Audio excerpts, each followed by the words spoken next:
Muy buenas tardes, bienvenidos al seminario permanente sobre cultura, artes y humanidades. Eh, Desde la UNAM Campus Juriquilla, les damos las gracias por acompañarnos el día de hoy. Estamos de regreso ahora en febrero 2025 con este nuevo seminario. En esta ocasión, el doctor Gabriel Alfonso Corral es el que nos va a platicar de la plaza pública al timeline, cultura política y discurso en plataformas digitales. La cultura política ha experimentado cambios a partir de las plataformas digitales, donde el debate público se sostiene en timelines, hashtags y espacios algorítmicamente mediados. En los últimos años se ha discutido cómo las redes sociodigitales han redefinido la esfera pública, modificando las dinámicas de participación, la construcción del discurso político y las formas del ejercicio del poder simbólico, desde una perspectiva que articula la teoría de la esfera pública con el estudio de las redes sociodigitales. Se explora cómo el lenguaje se ha adaptado a las lógicas de viralidad e inmediatez, donde las emociones, la performatividad y la polarización juegan un papel clave. Muy buenas tardes, doctor. Bienvenido. Lo que hemos estado trabajando en los últimos meses tiene que ver con cómo se ha ido transformando el debate público y, y cómo a partir del discurso se ha ido consolidando otra forma de construir el debate. Este proyecto lo estoy desarrollando ahora a partir de la estancia que estoy realizando con el apoyo de la Secretaría de Ciencia, Humanidades, Tecnología e Innovación. Y un poco planteo los objetivos y desde de dónde estoy leyendo. Eh, Estamos, y digo estamos porque no solo es el caso de México, sino en diferentes lugares, encontrándonos con diferentes fenómenos de ruptura en cuanto a los modelos de debate y de información y que van acarreando también una serie de transformaciones en la manera perdón, en cómo consumimos y en cómo construimos el debate respecto a los asuntos que se consideran de interés público. Y un poco revisando estos fenómenos y cómo se están desarrollando en diferentes lugares, me he dado un poco la tarea de encontrar qué tipo de modelo de comunicación, de debate se está construyendo. Y a partir de eso, nos hemos dado la tarea de llamarlo esto el modelo AMLO de comunicación o el modelo AMLO de deliberación pública. ¿Y por qué le he llamado o le hemos llamado de esta manera? Porque resulta que hemos ido analizando cómo se ha construido la forma en cómo se alimenta el debate público, no solo en los espacios de comunicación tradicional, sino, como dice el título de la plática, en los espacios de deliberación que hay en las plataformas digitales. Y entonces, sobre esa directriz, he estado trabajando en estos últimos meses. Y lo que les voy a presentar en este rato de la tarde tiene que ver con eso, es decir, en las primeras aproximaciones a este diseño de comunicación gubernamental a partir de tres elementos que considero son importantes. Primero, la estrategia que ha venido desarrollando o que se vino desarrollando a lo largo del sexenio anterior y que todavía en este se replica y que no es aislada. Porque si vemos el fenómeno, y lo iré comentando más adelante, pero si vemos el fenómeno de Milei en Argentina o de Donald Trump en Estados Unidos y otros modelos que hay en diversos países de Occidente, es decir, en Europa, el caso de Rusia con Vladimir Putin, el propio Zelensky en Ucrania, que están utilizando fórmulas diferentes de dialogar o de construir diálogo público, debate público en los medios de comunicación. Y entonces, no es un fenómeno aislado, sin embargo, tiene particularidades que me parece que son ilustrativas y por eso le estoy llamando el modelo AMLO de comunicación gubernamental, que digamos no es eh, un modelo propiamente mío, pero que recupero a partir de los elementos que están puestos en el escenario para entender cómo es que se ha consolidado esta forma de comunicación pública y que está transformando, me parece, la manera en cómo se va construyendo el diálogo entre las diferentes instancias gubernamentales y la ciudadanía en el espacio público, principalmente en el digital. Por eso le he puesto de esa manera a la plática. Y entonces, un poco el escenario es ese y les planteo más o menos sobre dónde estoy situado. Entonces, el objetivo, pues, de todo esto es analizar este modelo de comunicación. Luego, ¿qué elementos son los que están en el escenario? Bueno, le hemos llamado o le he llamado yo estrategia de comunicación gubernamental porque es la fórmula que desde distintos espacios de análisis de colegas, profesores, profesoras del área de la política llaman a este tipo de comunicación y recupero de la narrativa, del lenguaje, la idea del storytelling. Y esto es algo que voy desarrollando.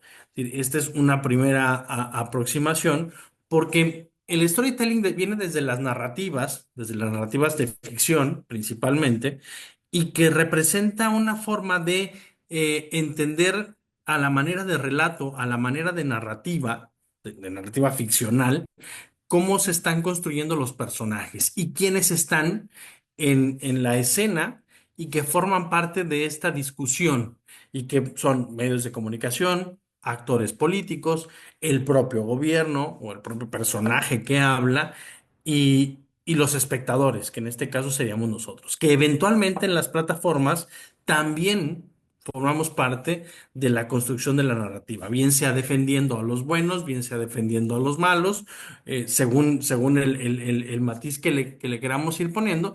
Y todo esto se va combinando en la forma en cómo se pretende exponer esto como una forma de acceso directo a información, pero que en realidad surge de una estrategia de agenda de medios o del uso de discursos que eventualmente se convierten en discursos polarizantes, que es lo que, desde mi perspectiva, va construyendo la narrativa que se busca se mantenga en los espacios de deliberación pública, lo cual desde mi punto de vista, muy interesante porque un poco muestra cómo, cómo se está construyendo la narrativa y cómo se sostiene en los diferentes espacios de deliberación. Es decir, y eso al final lo que muestra es cómo se va transformando la cultura política de los medios tradicionales a los espacios de deliberación virtual, que también son espacios privados. ¿Qué es lo que pasó en los últimos años? Eh, de 2018 para acá hubo un terremoto en la vida pública y en la vida política en México. Eh, si bien quienes tenemos muchos años analizando la política y la cultura política en México, hablábamos ya de un proceso de consolidación del régimen electoral, al menos, o en la parte electoral. En algunos de los trabajos que publiqué antes de 2018 y en otros que fui colaborando, hablábamos de una normalidad electoral. Es decir, había elementos que todavía tenían que irse resolviendo, la participación ciudadana, el involucramiento cada vez más de la sociedad civil o de organismos de la sociedad civil en los espacios de toma de decisión. Suponíamos, o al menos teníamos claro, que la estructura institucional operaba. Es decir, lo que nos preocupaba a principios del siglo XXI hacia el año 2000, 2003, y luego con la crisis de 2006, la crisis electoral de 2006, eh, nos surgían algunas dudas, es decir, había avanzado finalmente esos primeros 18 años del siglo y podíamos entender que operaba la estructura electoral y que los matices vendrían a partir de involucrar cada vez más a la sociedad civil, que en los estudios que había sobre cultura política y participación ciudadana, veíamos todavía un alejamiento entre la clase política y la ciudadanía. Es decir, quedaba claro que la gente participaba en los procesos electorales, pero después se desentendía de la vida pública.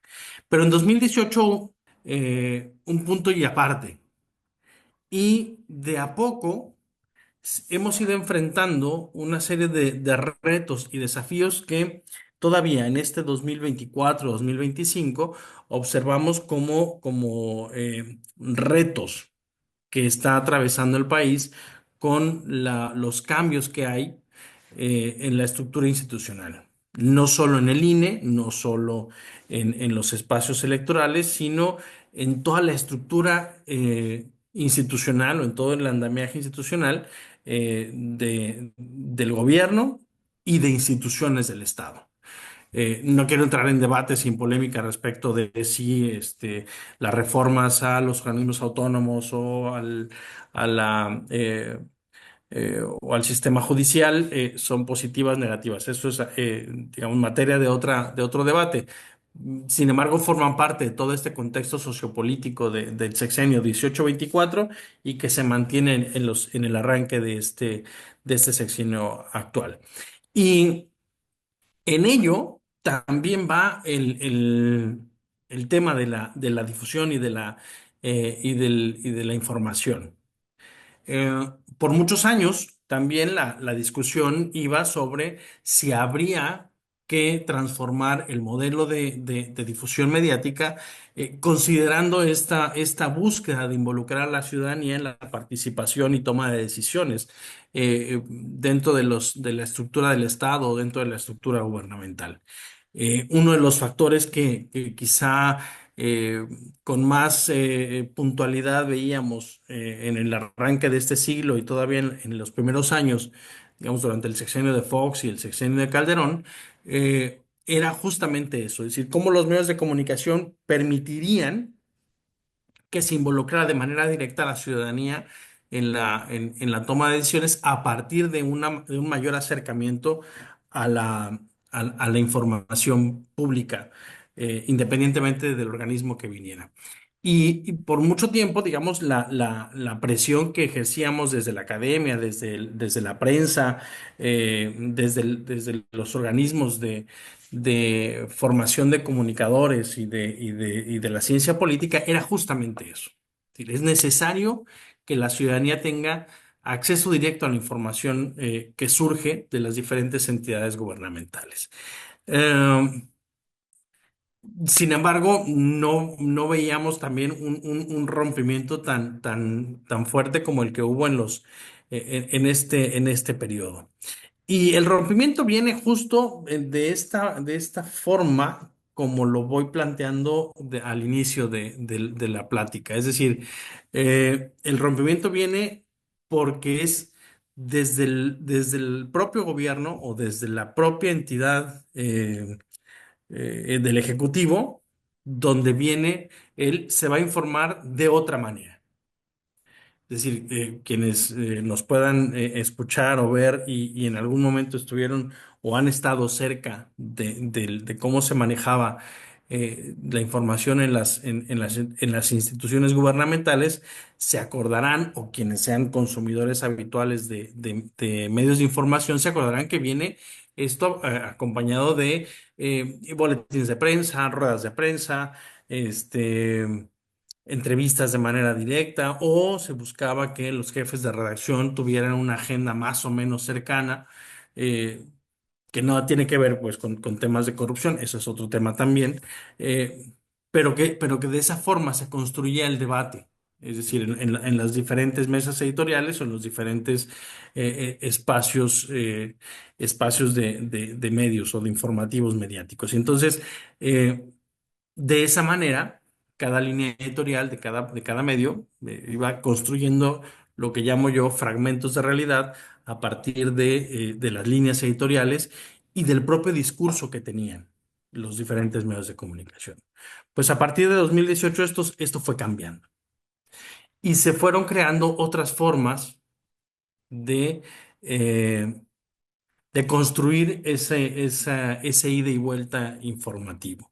Y supuso una ruptura importante con las empresas mediáticas y el fortalecimiento de lo que llamo yo una comunicación directa, pero con matices. Y es un poco a donde vamos. Entonces, este panorama es el que nos lleva ahora a construir este nuevo modelo de comunicación gubernamental que pasa de las mesas de redacción tradicional a los espacios virtuales y que viene construida por esta forma que llamamos el modelo AMLO de comunicación. ¿Y cuáles son? Eh, la implementación de las conferencias de prensa matutinas son el eje central de esta estrategia de comunicación.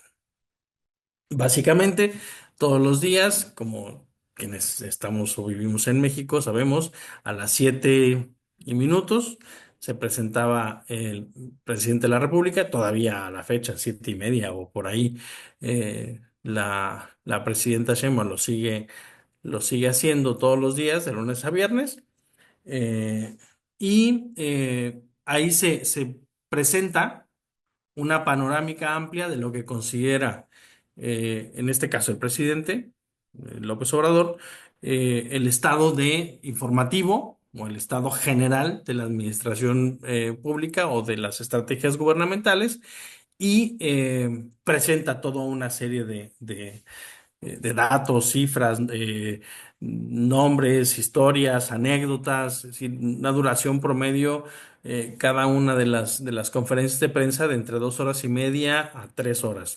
Parece que, si el dato no me falla, la mayor duró 3 horas y 15 minutos. Este, por ahí debo tener la fecha de la anécdota de la conferencia de prensa más larga.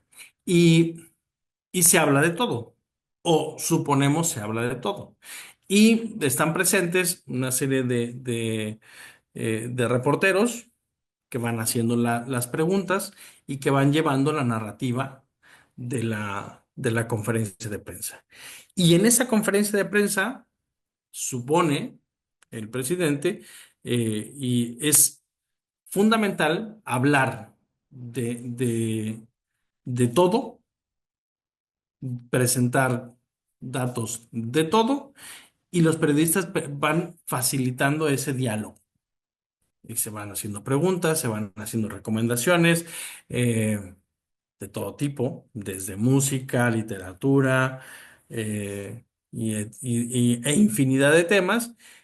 Y todo eso se va replicando en los espacios de redes sociales. No solo los oficiales, no solo los de gobierno de la República, sino de medios de comunicación, periodistas independientes y toda una estrategia de medios que se fue construyendo y que es uno de los ejemplos importantes de este modelo de comunicación. Es decir, la fórmula que antes se utilizaba para dialogar a partir de una entrevista, una conferencia de prensa, un boletín de prensa, ahora se hace de manera directa. Y a partir de eso se va construyendo también una relación polarizada con los diferentes medios de comunicación o con las diferentes empresas de comunicación. Deliberado o no, la estrategia funciona porque supone, desde la estrategia que se puede analizar, que utilizó el gobierno de la República y que me parece sigue utilizando, es decir, ya como un modelo transaccional, es que se plantea como una personalización de la comunicación política. Es decir, te habla o nos habla a la ciudadanía de manera directa. Sí existen estos personajes periodistas que están ahí, pero con quien está hablando es directamente con la ciudadanía, alias con el pueblo, porque es una de la estrategia de discurso que se utiliza de manera habitual. Es decir, nosotros somos los buenos, el pueblo y nosotros que somos gobierno somos los buenos y los malos son los otros. Y entonces, en la trama del lenguaje, en la trama del storytelling, se utilizan esa dualidad o esa narrativa de buenos contra malos para poder construir este debate a partir de una relación cada vez más polarizada con los otros. ¿Quiénes? Los que no están dentro de la narrativa de los buenos.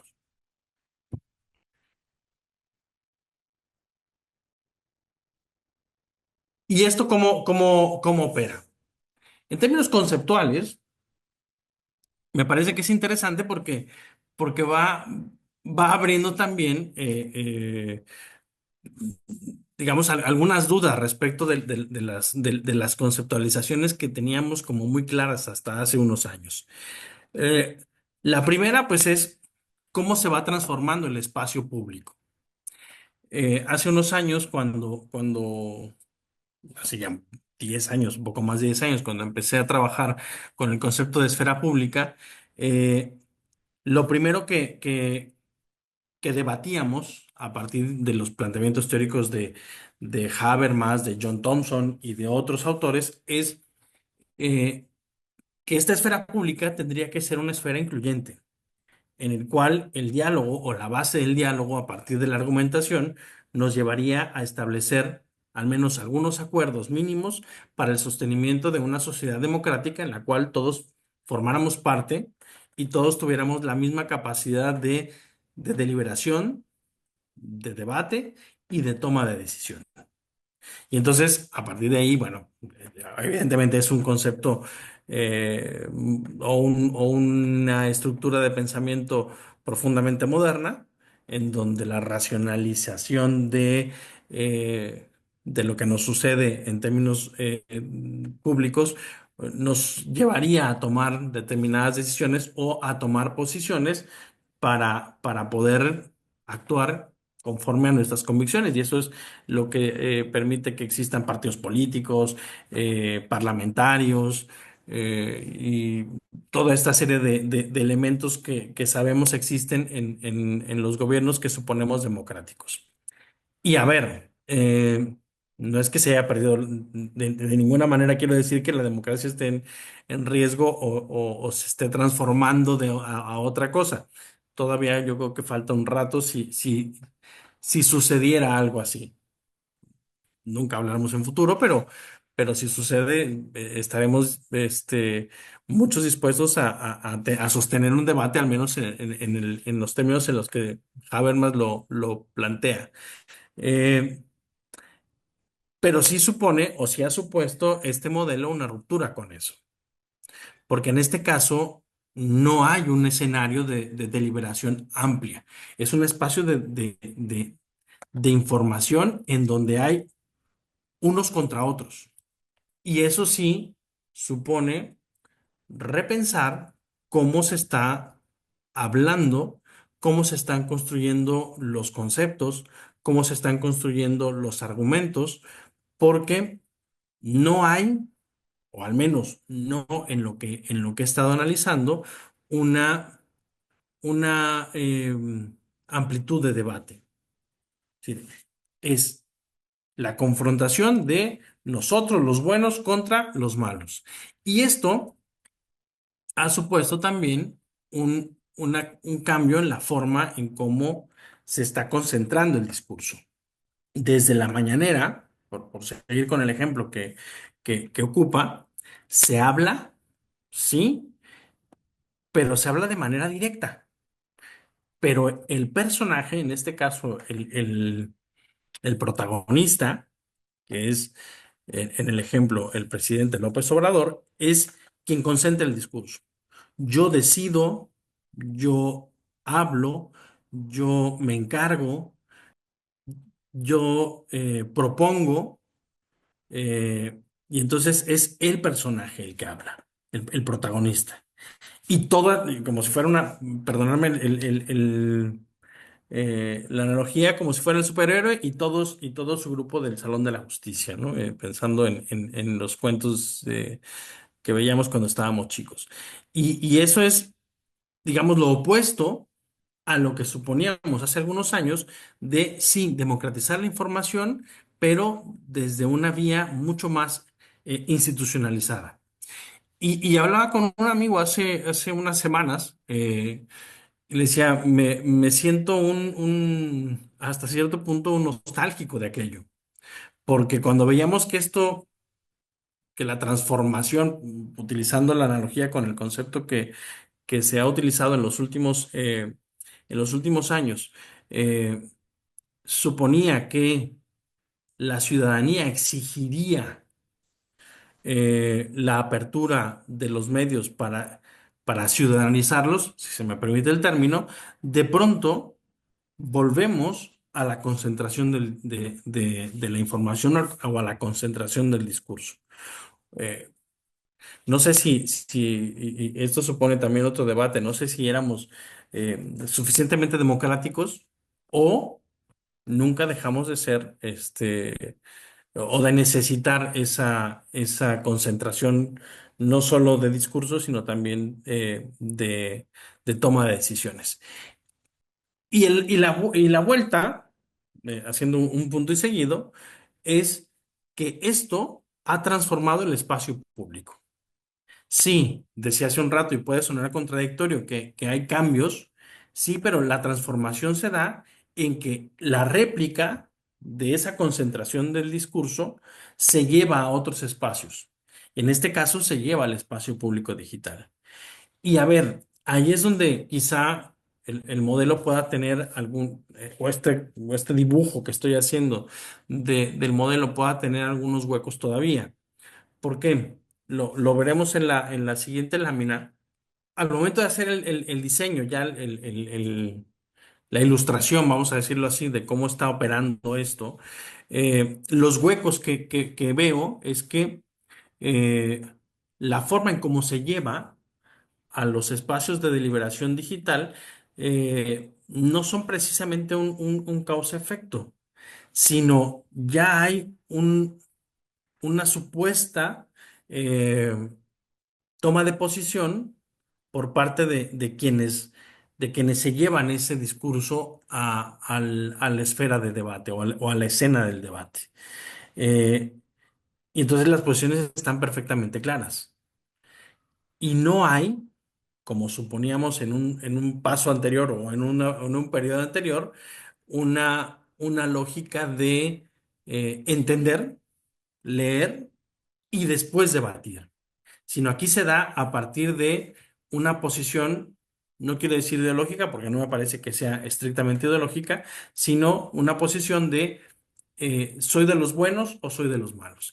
Y eso sí es una cuestión que aparece desde la propia narrativa, desde el propio storytelling, que es, digamos, el modelo que estoy siguiendo de cómo se está posicionando el discurso y y la propia lógica de entenderlo desde cultura política. Y este es el modelo, o esta es la aproximación que estamos construyendo al modelo de estrategia gubernamental o al modelo AMLO de comunicación gubernamental. En la pantalla estarán viendo que cómo se da un poco la guía. Es decir, el personaje principal o el protagonista, ahí está, que es en este caso AMLO. El eje segundo serían las conferencias de prensa mañaneras y a partir de ahí se abren tres elementos. La narrativa, el storytelling, la agenda, porque hay una agenda informativa, hay una agenda que se construye desde, desde la mañanera, las redes sociales y el storytelling sirve como ese gozne para polarizar el debate que se lleva al escenario digital y que va y viene desde las redes sociodigitales. Es decir, ahí está toda la estructura, todo el andamiaje que se observa sobre cómo está constituyéndose modelo AMLO de comunicación gubernamental. Ojo, aquí hay todavía algunos elementos que se pueden reacomodar. Lo que está claro, y eso desde que hacíamos el dibujo nos quedaba claro, es que la estrategia es construir un debate que polarice porque ese es el eje que da el peso a la manera en cómo se está narrando, es decir, al propio storytelling que estamos constituyendo entre buenos y malos. Y en todas las narrativas de ficción, en una novela, en un cuento, en una película, lo que atrapa al espectador es quiénes son los buenos, quiénes son los malos y quién va a ganar o contra quién hay que pelear. Y eso es quizá lo que ha puesto en el escenario este modelo de comunicación gubernamental, que, como les diré más adelante, no es el único que hay en este momento en el escenario político o en el escenario público. Está el caso de Trump o está el caso del propio Milley, como dos ejemplos que tengo, pero podríamos hacer más. ¿Y qué es lo que hay desde el storytelling? Que es, digamos, la estrategia de la narrativa. Hay una construcción, evidentemente, que se hace desde el propio protagonista y que va en la línea de ir construyendo nuevas formas de discurso. Y entonces ya hay fifís, hay chairos, perdón el término, por supuesto, hay buenos y malos, hay un pueblo que no es igual a nosotros somos el pueblo que gobierna, y entonces hay toda una serie de relatos que se van estructurando sobre la lucha contra la corrupción, la justicia social, quién es el pueblo, quiénes son la élite gubernamental, quiénes son los neoliberales, quiénes son los no neoliberales. Y por supuesto, esto se va repitiendo de manera constante en todas las conferencias de prensa. Y no solo en las conferencias de prensa, sino ya hay toda una serie de personajes que también va repitiendo la misma frase y que permite sostener la narrativa, es decir, permite sostener esta construcción discursiva que después vemos en etiquetas en redes. Entonces, más o menos, va por aquí. Sí, en la mañanera se plantea la agenda, hay un desplazamiento parcial del papel de los medios tradicionales y del discurso y hay una monopolización del discurso a partir de la centralidad del personaje. ¿Dónde se da el enfrentamiento y la polarización del debate público? Ya les decía yo, a ver, se da con los medios tradicionales porque también se ha construido toda una estructura de difusión. Eh, en un primer acercamiento que hice hacia finales del año pasado, hice todo un rastreo de quiénes eran los principales promotores de este discurso fuera de las mañaneras. Y me encontré con una gran cantidad de personajes youtubers que se dedican justo a eso. Es decir, están en las conferencias o retransmiten las conferencias y luego arman en YouTube mesas de tertulia de 2, 3 horas que son fácilmente ubicables en redes. Ahora pondré algunos ejemplos y que utilizan toda esta serie de discursos y de narrativas para sostener entre quienes los ven a través de la plataforma, este mismo discurso. Y entonces abren, por ejemplo, La Voz del Pueblo o Los Pregoneros, Sin Censura. Es decir, hay cualquier cantidad eh, de canales de YouTube que se dedican a darle vuelta a esto y que tienen considerando YouTube como una red sociodigital y que también en Twitter o en Facebook tienen las mismas retransmisiones. Y entonces, si uno los googlea o los busca en redes, vamos a encontrar toda una serie de programas o de publicaciones a manera de tweet con vínculos a los canales de YouTube o a Facebook con este tipo de narrativas. Y entonces va cerrándose todo el círculo del modelo de comunicación a partir de la propia estructura del lenguaje que utilizan estos personajes. Entonces, ahí hay cual- cualquier cantidad de uso de estos términos como prensa fifí, chayoteros, la estrategia que hay de deslegitimación de los opositores y o críticos, y por supuesto la construcción de un antagonista a partir del discurso que suponemos nosotros es el discurso oficial, que digamos es un término que todavía nos queda de recuerdo de aquello que decíamos a finales de los 90 y principios de este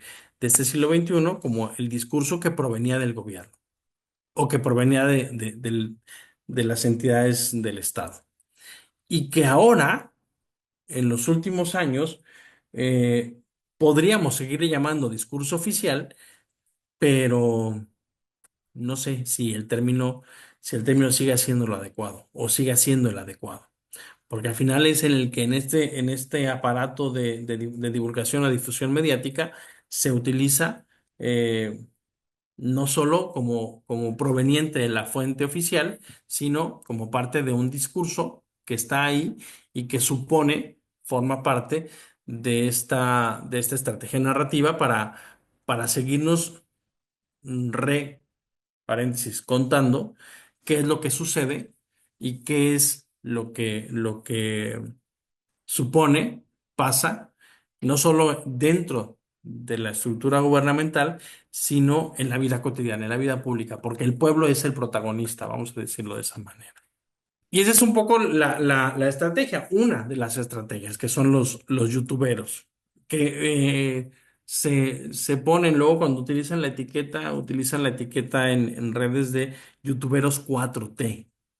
Y me encantó, o sea, cuando lo fui mapeando justo con esa etiqueta para tratar de tener una lista más o menos amplia, porque son un montón. O sea, tuve que parar eh, porque son muchísimos. Algunos sí son protagonistas habituales de las conferencias de prensa aún ahora en este arranque de sexenio y otros no. Como anécdota, hacia finales del sexenio, no me acuerdo si fue la segunda o tercera semana de septiembre, antes de que se acabara el sexenio de López Obrador, se organizó un evento le pusieron elegantemente comunicadores independientes. Eh, y esos comunicadores independientes eran todos los youtuberos y más, o sea, tuiteros, youtuberos, de todas las redes, porque es justo lo que se ha aprovechado como parte del sostenimiento de esta narrativa de información actual. Y justamente porque no supone una inversión, pero no es una inversión grande como un canal de televisión o como antes se hacía con los periódicos, se montó un periódico. En Querétaro sucedió en los años 70 y en otros lugares también. Porque es la manera en cómo se puede posicionar o visibilizar a algún personaje en la política. Y entonces tenemos aquí más o menos una fórmula, es decir, construir un ecosistema afín que está creado, sostenido, está monetizado, muchos de ellos monetizan ya en redes, consolida la narrativa y se va reforzando de bases de apoyo.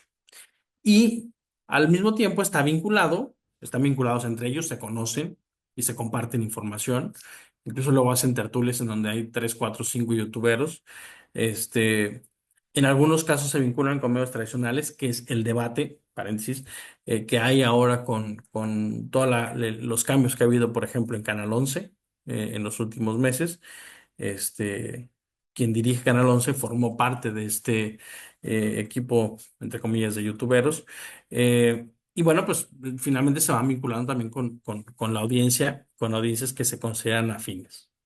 Y ese sería, digamos, la nota que también ha ayudado a sostener el debate o la narrativa en las redes y en otros espacios, pero que falta analizar, digamos, con mayor profundidad. Es decir, cómo se está tratando de sostener también este discurso en lo que les decía hace un momento, que forma parte de ese punto que hizo falta antes de 2018, que es la participación ciudadana. Pues uno ha sido las consultas populares y los mecanismos que se supone forman parte de la democracia participativa, pero que no han sido formalizados o no, a pesar de que están en la norma y de que hay una reforma constitucional que habla de eso, lo cierto es que la participación todavía sigue siendo mínima. Que sí, que sí está promoviendo esta narrativa y ese storytelling, pues la movilización de seguidores a través de las redes sociodigitales. Hay datos de el alcance de las mañaneras que son en algunos casos lo suficientemente altos. Pareciera que no, pero sí se ven y sí se ven. Y sobre todo, que es lo importante y lo que seguiré trabajando en los siguientes meses, es la relación entre la comunicación digital y la propia gobernabilidad. Es decir, cómo se está sosteniendo en buena medida los altos índices de aprobación. Me parece, y a manera de hipótesis nada más, es que este modelito está funcionando para posicionarse dentro de la opinión pública. Y eso sí supone un cambio en la cultura política. ¿Qué queda de agenda para los últimos minutitos? Las dudas que tengo o que hay sobre el modelo de comunicación, es decir, se supone en el discurso que es un modelo de transparencia. Una de las frases en una de las mañaneras de López Obrador cuando plantea el decreto para eliminar el INAI es, ya no necesitamos INAI porque hay mañaneras. Y entonces, cuando lo escuché, dije, y si estuviera por aquí el señor Morlino, ¿qué nos diría? Morlino, cuando habla de calidad de la democracia, uno de los puntos que apunta es este escenario de cristal, o de transparencia y de rendición de cuentas. Y entonces, la mañanera no es precisamente el escenario de la rendición de cuentas. Eso supondría todo un aparato institucional que estaba hecho para eso. Entonces, ese es uno de los puntos. La calidad del debate, y por calidad no me refiero exclusivamente a que sea de alto nivel y de un alto nivel intelectual o académico, sino que permita o facilite realmente la toma de decisiones. Y los especialistas desde la ciencia política hablan de eso, es decir, sí, entre más información, entre una ciudadanía más o mejor informada, mejor sería o se supondría que la toma de decisiones. Y en eso se supone que aparece el debate. ¿Cómo se van simplificando los propios problemas que supone uno complejos? Eh, la administración pública, otra frase de mañanera, es gobernar no requiere de mayor ciencia, cito casi textual. Y cuando no supone que hay especialistas en o que la administración pública supone una serie de condicionantes que van entrelazadas entre normas, leyes, reglamentos, etcétera. Bueno, en este caso, pues la mañanera resolvía o resuelve la mayoría de los problemas, incluso de orden internacional. Y la serie de cuestionamientos que se han hecho desde distintos ámbitos sobre la calidad y la estabilidad democrática del país. Y ahí es donde quizá sintetizar todo o resumir todo en una narrativa a la manera de storytelling, habla de que hay huecos que no son de ahora, no son del último sexenio, sino que la frágil democracia mexicana tenía o tiene todavía. Entonces, ahí, digamos, son los elementos que hay como parte del debate y que a mí siempre me han preocupado, es decir, no es, sobre todo esto último, eh, de las preguntas originarias de cuando hice la tesis del doctorado y posteriores, era, ok, hay democracia, es decir, hay una democracia electoral, pero ¿qué estamos haciendo los ciudadanos también, ¿no? Como parte de toda la estructura democrática o institucionalizada que ya había en México. Este, y me acuerdo que Morlino, por citar al autor que refería hace un momento, eh, me, me saltaba mucho lo que ponía sobre calidad de la democracia, porque decía, sí, tienes razón, pero ¿qué hacemos con la parte que supone la práctica democrática cotidiana? Y esa es la que a mí me preocupaba desde sociología de la democracia, vamos a decirlo así, aunque no es el término correcto. Y entonces veo a la vuelta de los años, digamos, 10, 15 años que estoy metido en estos temas, poco más, este, que seguimos en la misma directriz y la misma retórica. Es decir, nos gustan los cuentos de los buenos y contra los malos. Iba a decir que nos gustan las telenovelas, y sí, un poco sí. Quién es el bueno y quién es el malo, quién es el protagonista bueno y quién es el antagonista. Y la narrativa de eso nos sigue pareciendo interesante. Es decir, unos son los malos, que son los neoliberales, en este caso, y los otros son los buenos porque quieren salvar al pueblo de las garras del malo neoliberal. Y entonces ahí es donde mantenemos el discurso y donde todavía quedan algunos huecos sobre los cuales se puede trabajar.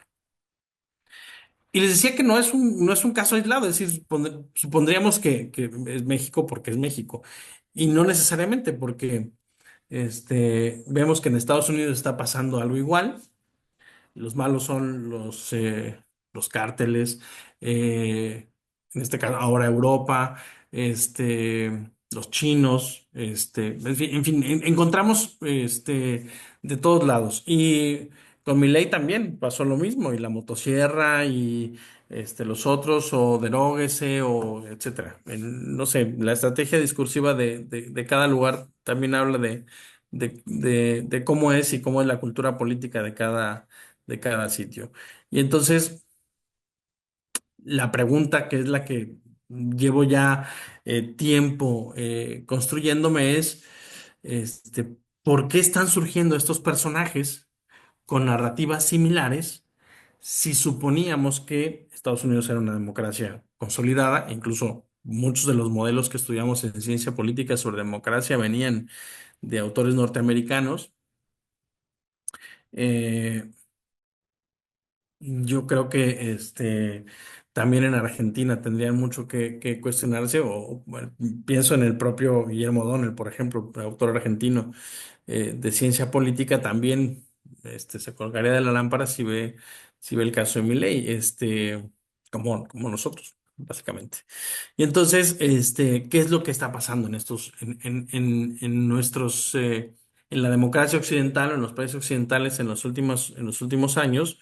eh, que en el desencanto el electorado está volteando a ver estos personajes que tienen características muy particulares, que son liderazgos carismáticos, dice por allá un autor, y que son atractivos. Y que no solo eso, sino utilizan la base institucional que hay para llegar a las posiciones de toma de decisión, y a partir de esas empieza la demolición de las propias estructuras que los llevaron a los espacios de toma de decisión. Entonces, sí, me tiene un poco dándole vueltas eso. Y entonces, porque claro, ejemplifica una personalización del poder, el uso de las plataformas digitales, la propia polarización discursiva y el manejo de referencias que son atractivas para el electorado en términos de discurso. Y por supuesto la concentración de la agenda pública. Entonces, un poco para ir cerrando ya, sé que voy un poco sobre el tiempo, eh, son conclusiones un poco de lo que he ido hablando en este rato, pero que me tienen todavía trabajando en el tema. Eh, El modelo AMLO transformó la manera en cómo entendíamos la comunicación gubernamental y política en México, sí, definitivo. ¿Hasta dónde? Eso es lo que hay que ir viendo, porque tan ha sido exitoso que la propia presidencia de la República lo ha mantenido. Y entonces, y con algunas adecuaciones, no es tan larga, pero mantiene el modelo y mantiene la narrativa polarizante. Eh, Ha centralizado la agenda pública. Dudo realmente si ha democratizado el acceso a la información, pero digamos, en el papel ahí está. Eh, Hay que evaluar la sostenibilidad en el tiempo de esta narrativa y, y mantener más bien, yo creo que como una línea de análisis, el tema de la calidad de la democracia y del debate público. Y con esto, pues me cerraría, agradeciéndoles la atención y pues nada, el debate se mantiene. Muchísimas, muchísimas gracias. Ahí está, ahí es mi correo electrónico, ahí lo pueden ver, por Ah, si ok. quieren alguien, eh, preguntar o comentar alguna cosa de esto que les he presentado. Muchas gracias, doctor. Muy interesante tu plática. ¿En algún otro país tú has visto o sea, ahorita lo comentaste, ¿no? Con Estados Unidos y Argentina, pero este modelo así de, no sé, como tan estructurado de que hayan echado mano de las redes sociales y de toda esta última tecnología. El primero que utilizó una estrategia electoral desde medios que esté, digamos, documentada fue Obama en el 2008, que ya utilizó un modelo de este tipo. Este, a ver, no tan estructurado y no de control de la agenda, sino ya de compartir información. Obama tuiteaba en 2008 ya algunas cosas. Además iba empezando la red, entonces era algo como todavía eh, muy despacito que en aquellos años. Con medios tradicionales, no quería meterme en ese berenjenal, pero Chávez lo hizo.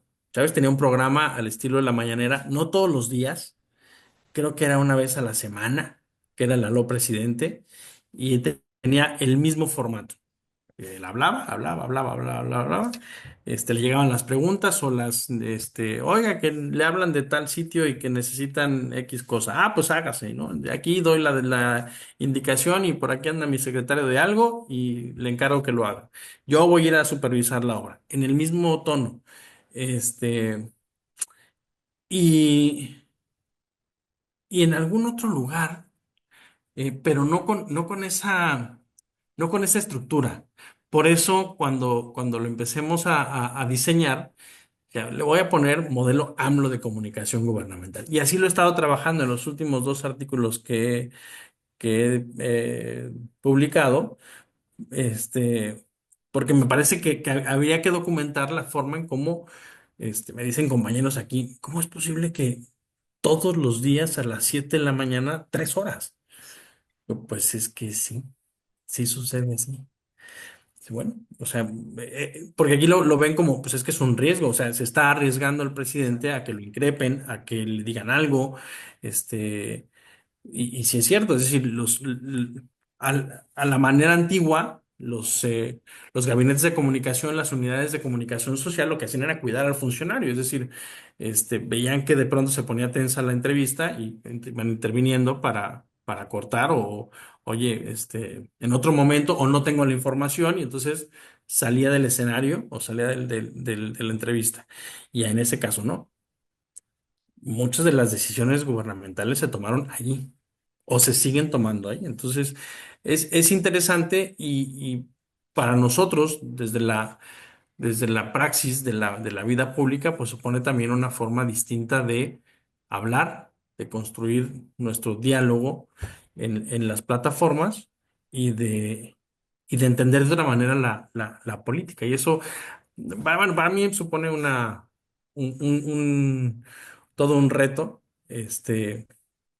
porque habla de que sí hay cambios, pero hay que entender por qué. Pero no desde las instituciones, que es como generalmente se hace, sino desde la propia ciudadanía, que es la que finalmente pues, nos acercamos a una casilla y votamos. Sí, claro.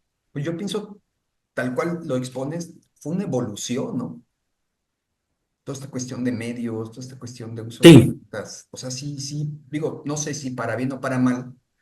Yo pienso que él la ha venido usando para su interés o la usó en su interés total, pero fue una evolución. Supongamos en el caso de la televisión, pues tal cual me lo comentas, ¿no? Nadie podía intervenir. O sea, si alguien tenía una pregunta o alguien quería, era nada Sí. más su control, ¿no? Y pues, Sí, aquí la tengo ya. ah, Sí, también Bukele forma parte de esta misma estructura. No lo puse en la lista, pero sí, igualito. Porque además, sí creo que sea una América Latina, latinización del modelo Obama, sí. Porque Bukele, Milei, Trump, también si lo ponemos en la misma canasta, sí, utilizan esa misma estructura. Y a Bukele, por ejemplo, le ha permitido no solo eh, concluir el periodo para el cual había sido electo hace un tiempo, sino reelegirse. O sea, le facilitó el cambio de la Constitución para poder mantenerse. Este, un periodo más, habrá que ver cuántos más, pero sí es la misma estructura. Y que, como nota, no es una cuestión de carácter ideológico, es decir, no es de que sean gobiernos de izquierda o gobiernos de derecha, sino es la fórmula del personaje. Que saber qué tiene que ver AMLO con Bukele, pues, suponemos que ideológicamente nada, no estoy tan seguro, pero suponemos, o vamos a dejarlo en ese terreno. Pero la forma, ujú. en cuanto a cómo utilizan el escenario, es la misma, es una calca.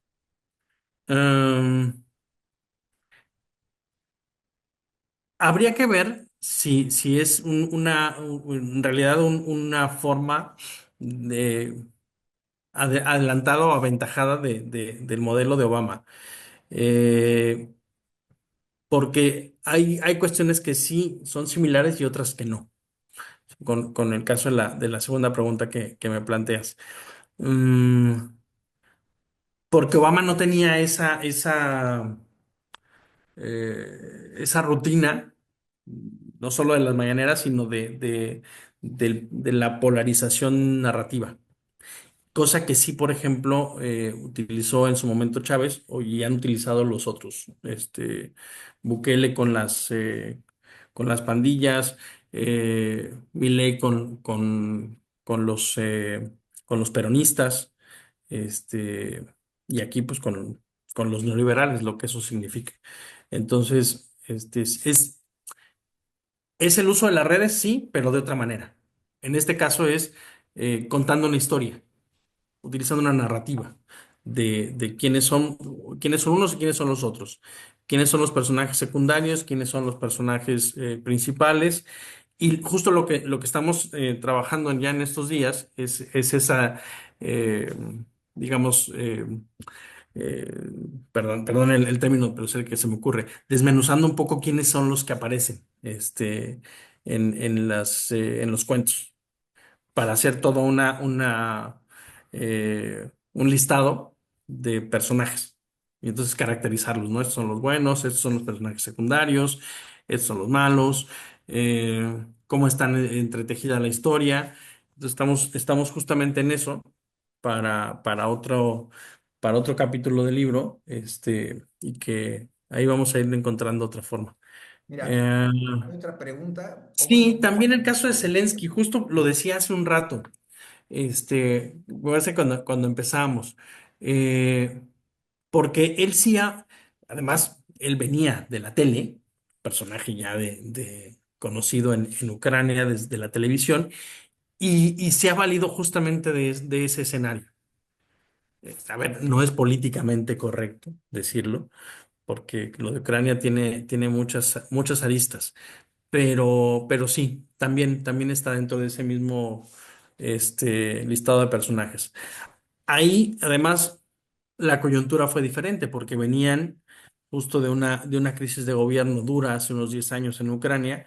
Él aparece en el escenario y luego viene la guerra con Rusia. Entonces, aprovechando todo ha ido construyendo toda una historia, toda una manera de ir contando él la guerra y que le ha valido bien ser un personaje con estas características. Es decir, no lo conozco más allá de lo que podemos ver en los espacios de información internacional. Habría que ir viendo más a detalle qué características tiene su estrategia de visibilidad y sobre eso encontrar las, eh, las similitudes con los personajes de los que hemos estado hablando este rato. Pero sí, sí, es un buen ejemplo también. Este, Pensaba también, por ejemplo, en la primera ministra italiana, que también tiene estas características. En fin, cada vez más Boris Johnson en el Reino Unido con el Brexit también funcionó de esta misma manera. Hay una película buenísima de hace unos años con Benedict Cumberbatch, que se llama Brexit. Estaba hace unos años en HBO, este, y cuentan un poco cómo fueron construyendo la historia de la campaña del Brexit para ganarla. Cómo fueron eh, eh, hilando el- el, la presentación para ganar la opinión pública, no solo en los espacios informativos, sino también ya en redes. La película debe ser de hace que unos 5 o 6 años. Yo la vi en HBO hace ya un tiempo, pero justo también me acordé porque el personaje principal ahí era Boris Johnson. Pues a nombre de la UNAM Campus Curiquilla, cerramos este capítulo. Los agradecimientos especiales al doctor José de Jesús Fernández, al Centro de Investigación en Artes y Humanidades de la Facultad de Artes, a la Jefatura de Investigación y Posgrado de la Facultad de Artes. Muchas gracias, doctor Gabriel Alfonso Corral. Y pues nos vemos en la próxima.